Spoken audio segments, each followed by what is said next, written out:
All right, so we're diving into performance culture today. Okay. And I know you're not just here for like the buzzwords or anything, Right. but for how to like build a performance culture that actually lasts and that Yeah. like energizes people instead of burning them out. So, Uh-huh.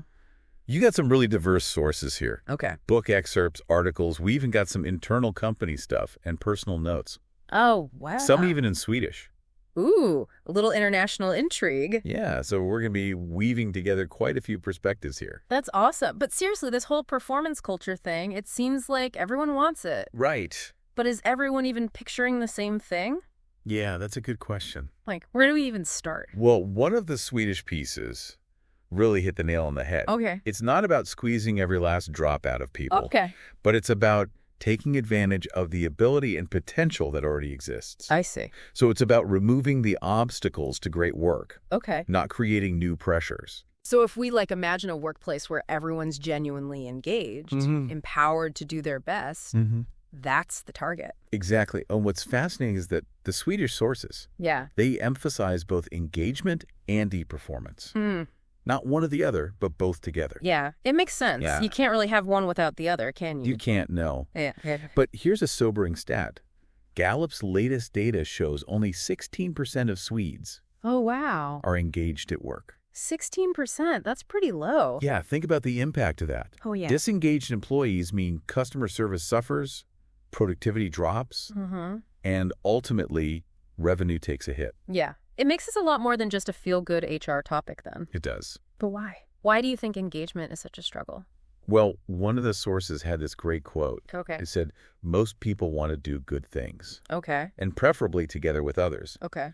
We feel best when we have a clear purpose and the opportunity to deliver on it. That's really powerful. Yet so much of it is about finding meaning in our work. Like that feeling that we're contributing to something larger than ourselves. Exactly. And a true performance culture taps into that. Into that human need. Yeah. So how do we actually build this thing? Right. What are like the must-have elements? Well, the Swedish source lays out 8 key elements Okay. that I think work as a fantastic roadmap, Okay, let's hear them. starting with crystal clear goals and expectations. Okay. So no one's left wondering what's expected of them Got it. or how their work fits into the bigger picture. So no more vague assignments or feeling lost at sea. Exactly. Okay, what's next? Next is motivation and engagement. All right. And we're talking way more than just money here. Yeah, okay. Recognition, opportunities to grow, feeling valued.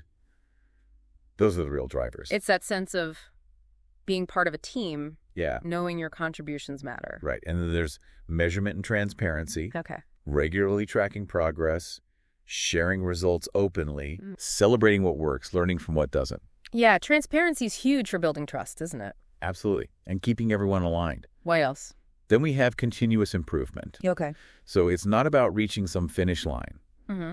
but constantly striving to be better. So like a growth mindset. Yeah. But applied to the whole organization. Right. I like it. And then there's leading by example. Okay. Leaders creating an environment where honesty and feedback are welcomed Okay. and new ideas are nurtured, not shut down. So it's about actions speaking louder than words. Yes. Leaders have to walk the walk, not just talk the talk. Couldn't agree more. What's next? Next up is prioritization.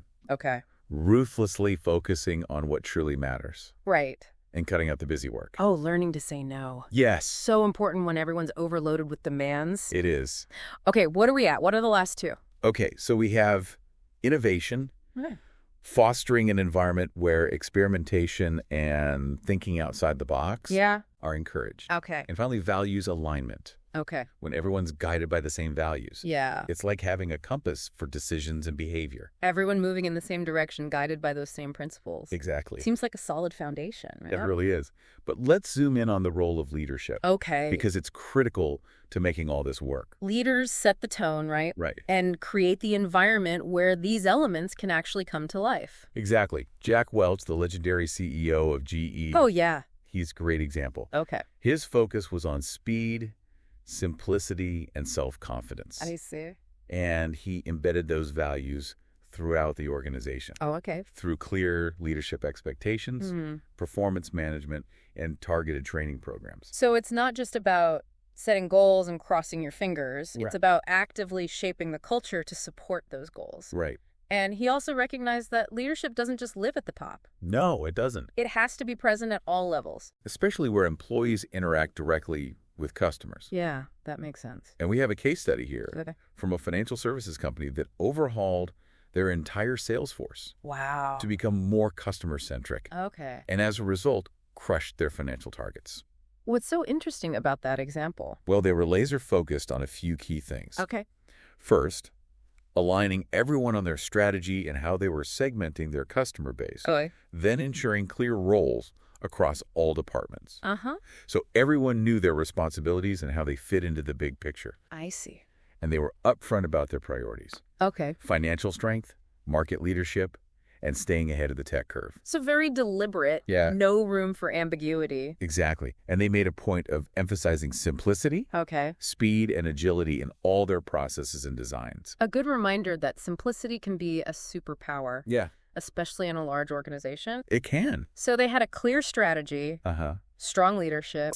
A shared understanding of their goals. Mm-hmm. What else was key to their success? One of the sources pointed out a trap that many organizations fall into. Okay. And that is that a lot of strategies Yeah. aren't actually strategies at all. I'm really curious. Yeah. What does that even mean? Well, the source explained that a true strategy involves making clear choices Okay. about what a company will do.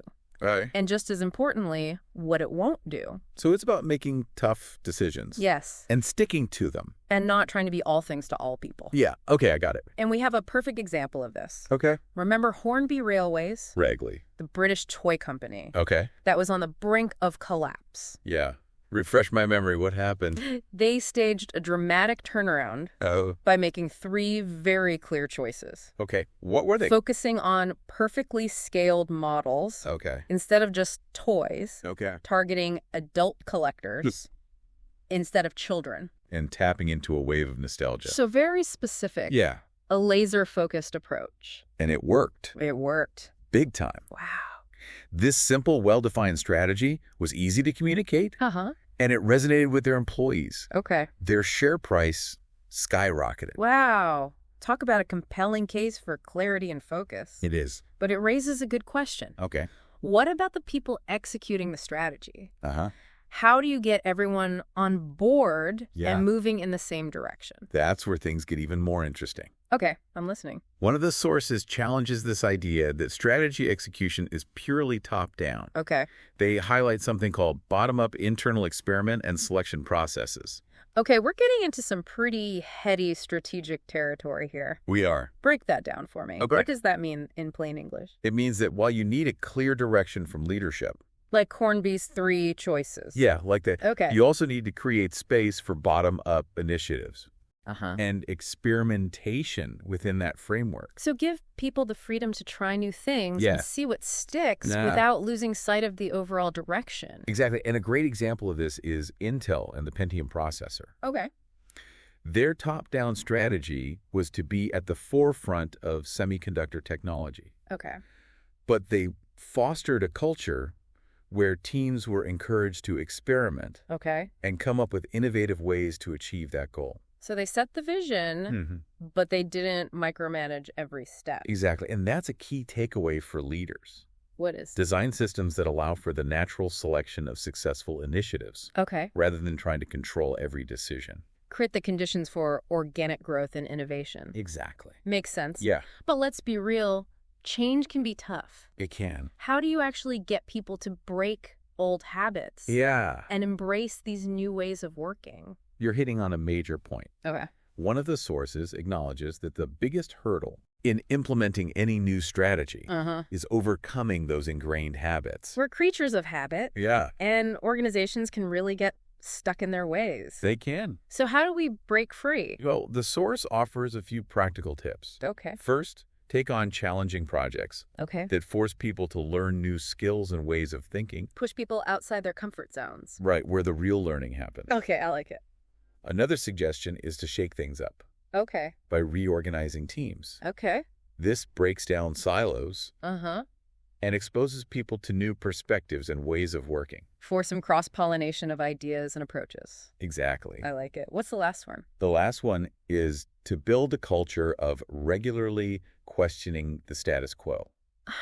Interesting. Whenever someone says, that's how we've always done it, Yeah. take it as a cue to dig deeper. Cultivate that curiosity and drive for continuous improvement. Precisely. It's about making change the norm, Okay. not the exception. I like it. So that brings us to a fascinating concept from those Swedish sources. Yes. Målstyrning. Ah, yes. Okay, give it to me. Målstyrning translates to goal management, Goal management. and it's a key piece of the performance culture puzzle. Okay, I'm all ears. What's at the heart of Målstyrning? The source highlights a few key principles. Okay. First, setting SMART goals. SMART goals. Yeah. Specific, Yeah. measurable, Uh-huh. achievable, Yeah. relevant, and time-bound. The SMART goals, yeah. Makes sense, right? Yeah, vague or unrealistic goals don't exactly inspire action. They don't. What's next? Then it's about ensuring everyone understands the goals Okay. and buys into them. Uh-huh. No one's left wondering what they're working towards or why. Get everyone rowing in the same direction. Exactly. With a shared understanding of the destination. Exactly. And then it's all about developing concrete action plans Uh-huh. and regularly tracking progress. So it's a very structured, Yeah, systematic approach to achieving goals. it is. And it ties back perfectly to our goal of building a sustainable performance culture. It provides that framework for everyone to work within. Yeah. And helps to ensure that everyone is aligned and focused on those same objectives. You got it. By focusing on clear goals, Mm-hmm. open communication, and accountability, Yeah. Målstyrning helps to create that culture of achievement Okay. without driving people to burnout. So it's about working smarter, Yeah. not harder. Exactly. It's creating an environment where everyone feels valued, empowered, and excited to contribute. Exactly. That's the heart and soul of a sustainable performance culture. It is. We've covered a lot of ground already. We have. We've explored like the definition of performance culture, the importance of engagement, Yeah. those 8 essential elements of a thriving culture, Yes. the crucial role of leadership, Yeah. the power of a well-defined strategy, Right. the magic of bottom-up initiatives, Yes. the need to embrace change. And of course, this intriguing concept of Målstyrning. Målstyrning. Quite a journey so far. It has been.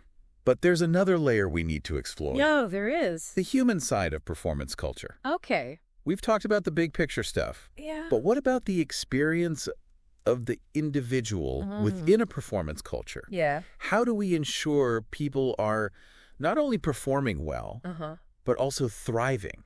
That's a crucial question. It is. And that's what we'll dive into next. Yeah, it's easy to get caught up in like the mechanics of performance culture. Right. The goals, the strategies, the systems. Yeah. But we can't forget we're talking about people here. Right. People with, emotions, aspirations, vulnerabilities. Absolutely. Performance culture can't just be about like hitting targets Uh-huh. and ticking boxes. Right. It needs to be about creating an environment Yeah. where people feel supported, motivated, Okay. psychologically safe. Speaking of psychological safety. I hear that term a lot, but I'm not always sure what it means. Okay. Like in a work context. Yeah. Can you unpack that a little bit? Sure.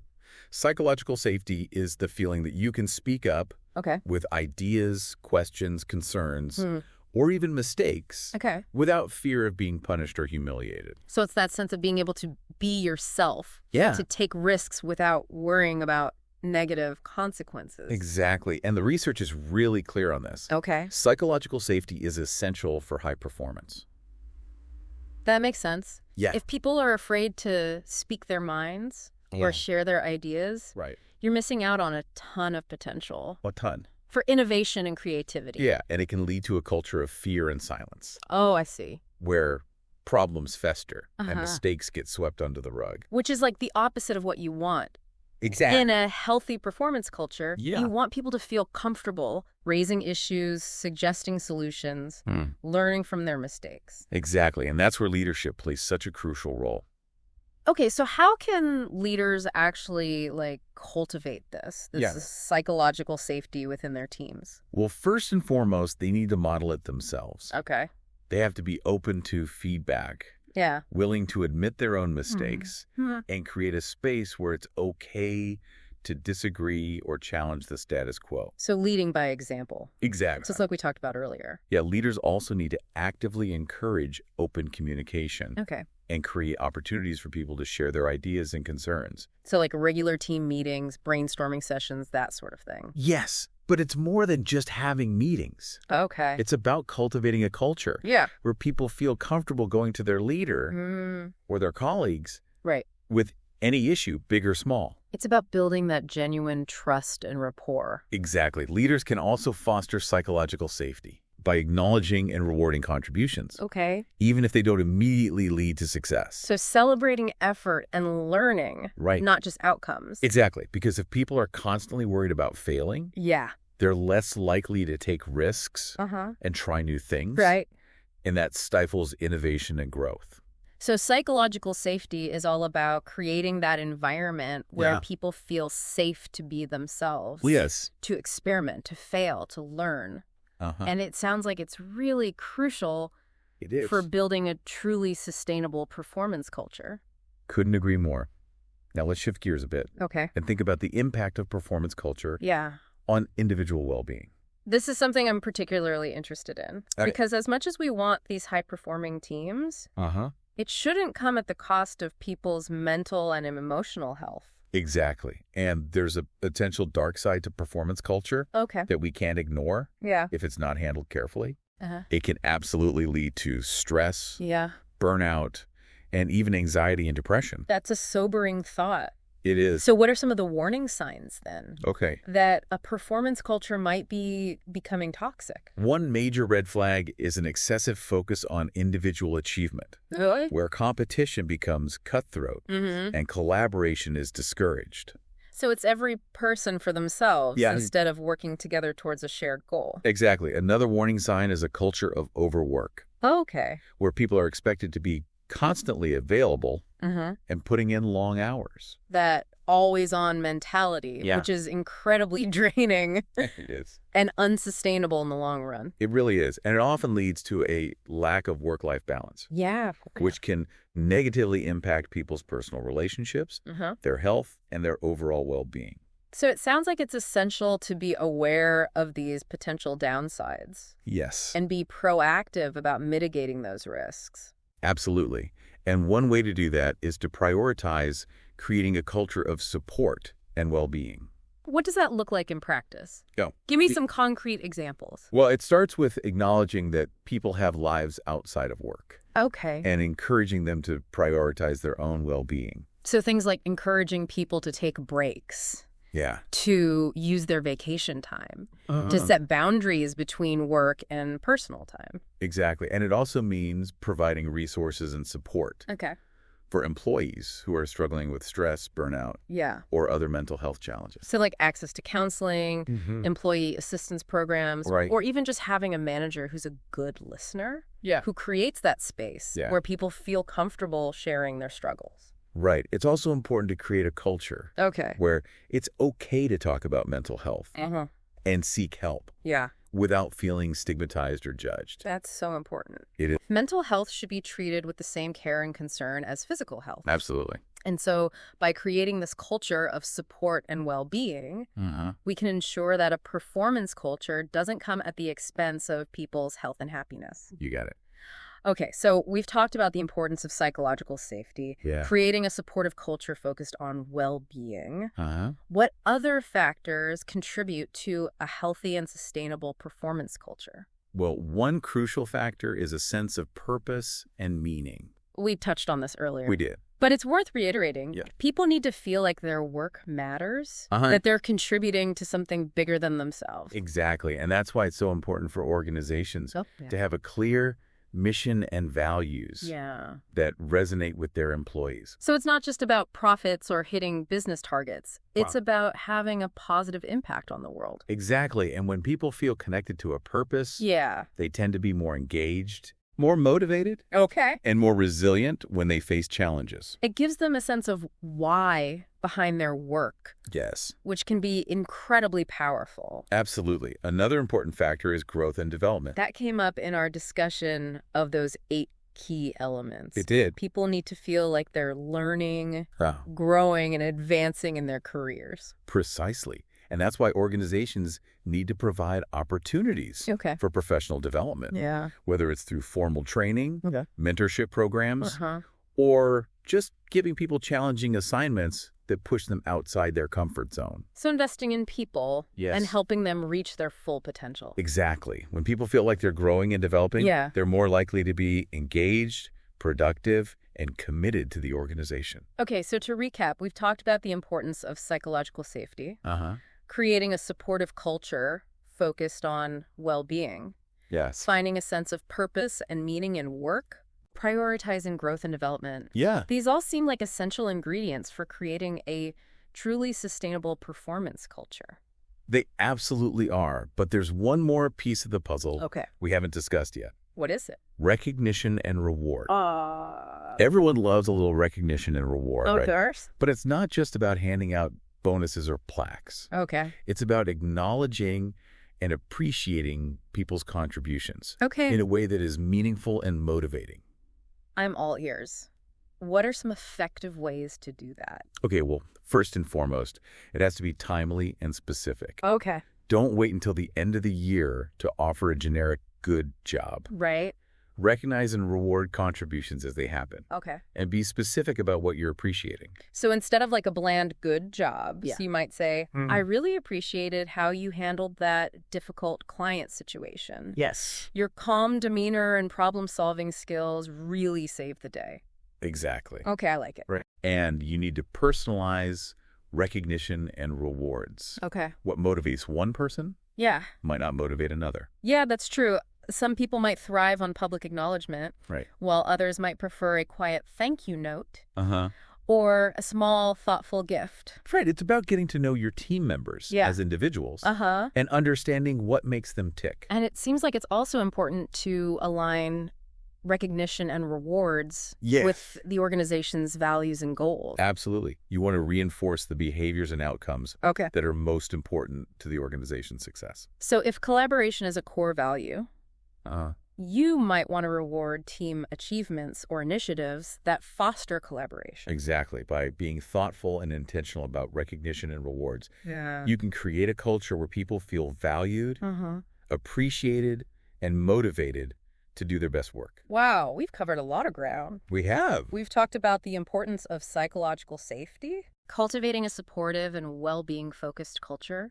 Yes. Finding that sense of purpose and meaning in work. Right. Prioritizing growth and development. And recognizing and rewarding contributions in a meaningful way. It's a lot to process. It is, but all of these pieces are interconnected. They are. And they contribute to creating a performance culture that is both effective and sustainable. Right. A culture where people can truly thrive. Yeah. Both professionally and personally. That's the ultimate goal, isn't it? It absolutely is. But before we wrap up, there's one more point I think is really crucial. Okay, what is it? The role of individual responsibility. Okay, I'm intrigued. Tell me more. We've spent a lot of time discussing what leaders and organizations can do to create this positive and supportive performance culture. But ultimately, individuals also have a responsibility to take ownership of their own performance and well-being. That's a great point. It's definitely a two-way street. It is. Individuals need to be proactive about seeking opportunities for growth and development, setting healthy boundaries to protect their well-being, and communicating their needs and concerns to their leaders. And holding themselves accountable for their performance and how they contribute to the team. So it's about being an active participant in shaping the culture. Right. Not just passively waiting for things to happen. Right. And when individuals step up and take ownership, it creates a more positive and productive environment for everyone. So it's a collective effort. It is. Leaders and organizations need to create the right conditions.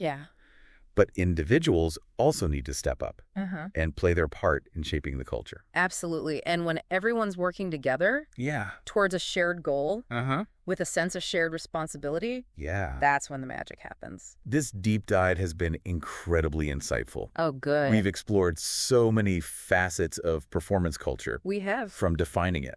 To understanding what makes it truly sustainable. Something that benefits everyone involved. It's been a pleasure unpacking this topic with you. Likewise. And remember, building a thriving performance culture takes time, commitment, and a willingness to learn and adapt along the way. It does.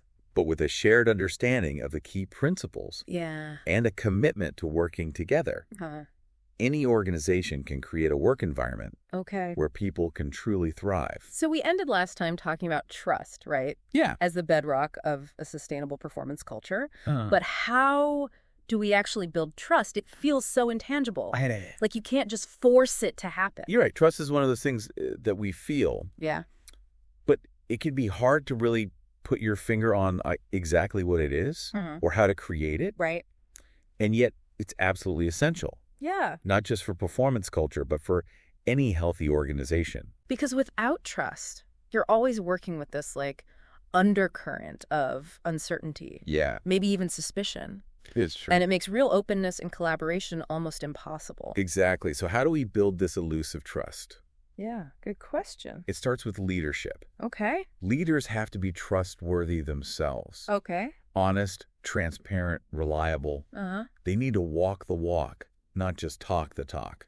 So actions speak louder than words. Absolutely. But it's bigger than just individual actions. Okay. Leaders have to cultivate an environment where trust can flourish. Okay. That means encouraging open communication, valuing different perspectives, and fostering a culture of respect and empathy. So it's about the overall culture they create, right, not just their personal behavior. Right. And there are some practical steps that organizations can take to nurture trust. I'm listening. Clear communication is huge. Okay. Everyone needs to be on the same page about goals, values, expectations. No mixed messages, no hidden agendas. Exactly. And this links back to Molsterning, that goal management that we talked about earlier. When everyone understands what they're working towards and how their piece fits in, it creates a shared sense of purpose. Okay. And from that, trust can grow. It also makes accountability a lot easier. It does. When expectations are clear, there's less room for like misunderstandings or finger pointing. Absolutely. Another key factor is fairness. Okay. People need to feel like they're being treated fairly. Right. And that decisions are made justly and equitably. No playing favorites or making arbitrary decisions that seem to benefit some people over others. Exactly. And this includes things like performance evaluations and compensation. Right. If the system feels rigged, it erodes trust. Of course. And breeds resentment. It can make people feel like their contributions aren't valued or that their hard work goes unnoticed. You got it. And speaking of recognizing effort, that's a huge trust builder. Okay. When people feel appreciated for their work, it reinforces that sense of belonging and shows you care about them as individuals, not just for what they produce. Like you see them as a whole person. Exactly. Not just another cog in the machine. Precisely.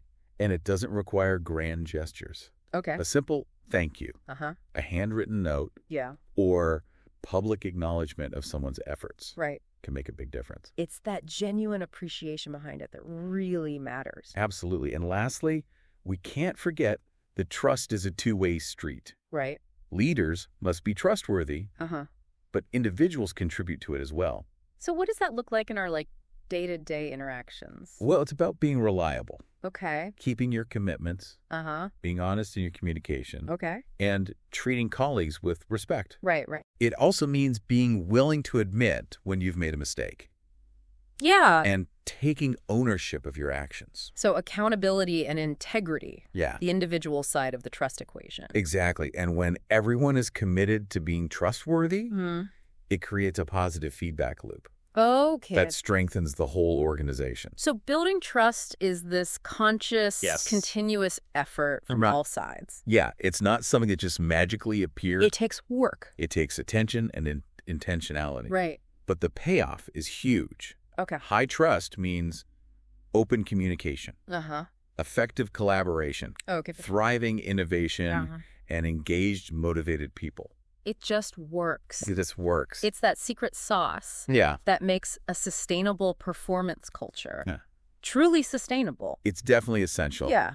It's the foundation for building a workplace that is not only high-performing, but also healthy and fulfilling for everyone involved. Well, this has been a really fantastic deep dive. Okay. We've explored so many facets of performance culture. We have. And I think listeners will walk away with a much deeper understanding of not only what it is, but how to actually build it in a way that's sustainable Right. And benefits everyone. It's been a pleasure unpacking this topic with you. Likewise, and to our listeners, thanks for joining us on this deep dive. Yeah, thanks for listening. Into performance culture. And remember, building this kind of culture takes time, it takes commitment, and it takes a willingness to learn and adapt along the way. It does. But by understanding these principles and committing to building that trust, yes, any organization can become a place where people can truly thrive. Absolutely.